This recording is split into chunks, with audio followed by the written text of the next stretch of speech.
Hello, I'm Severin Suzuki speaking for ECHO, the Environmental Children's Organization. We're a group of 12 and 13-year-olds trying to make a difference. Vanessa Suddy, Morgan Geisler, Michelle Quigg, and me. We've raised all the money to come here ourselves, to come 5,000 miles to tell you adults you must change your ways. Coming up here today, I have no hidden agenda. I am fighting for my future. Losing my future is not like losing an election or a few points on the stock market. I am here to speak for all generations to come. I am here to speak on behalf of the starving children around the world whose cries go unheard. I am here to speak for the countless animals dying across this planet because they have nowhere left to go. I am afraid to go out in the sun now because of the holes in our ozone. I am afraid to breathe the air because I don't know what chemicals are in it. I used to go fishing in Vancouver, my home, with my dad, until just a few years ago we found the fish full of cancers. And now we hear of animals and plants going extinct, every day vanishing forever.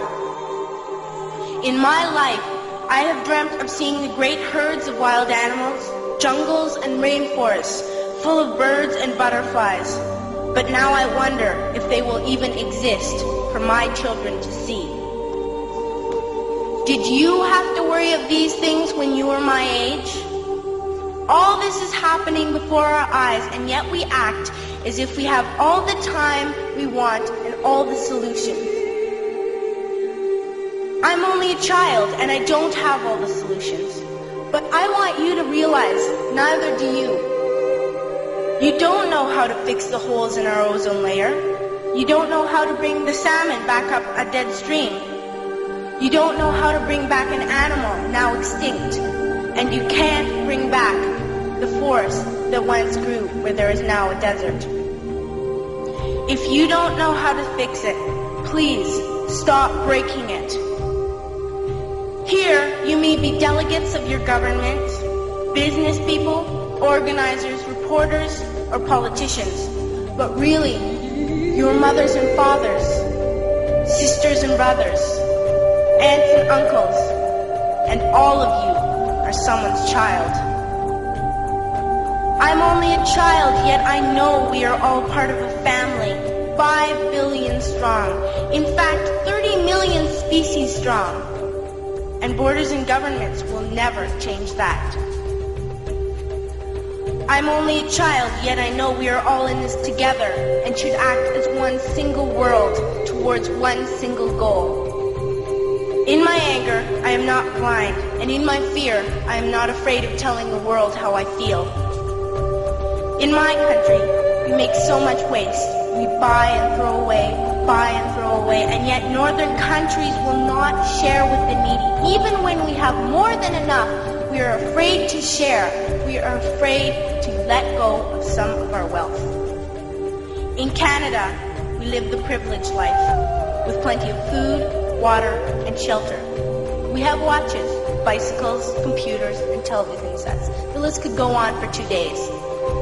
2 days ago, here in Brazil, we were shocked when we spent time with some children living on the streets. This is what one child told us. I wish I was rich. And if I were, I would give all the street children food, clothes, medicines, shelter, and love and affection. If a child on the streets who has nothing is willing to share, why are we who have everything still so greedy? I can't stop thinking that these are children my own age, that it makes a tremendous difference where you are born. That I could be one of those children living in the favelas of Rio. I could be a child starving in Somalia, or a victim of war in the Middle East, or a beggar in India.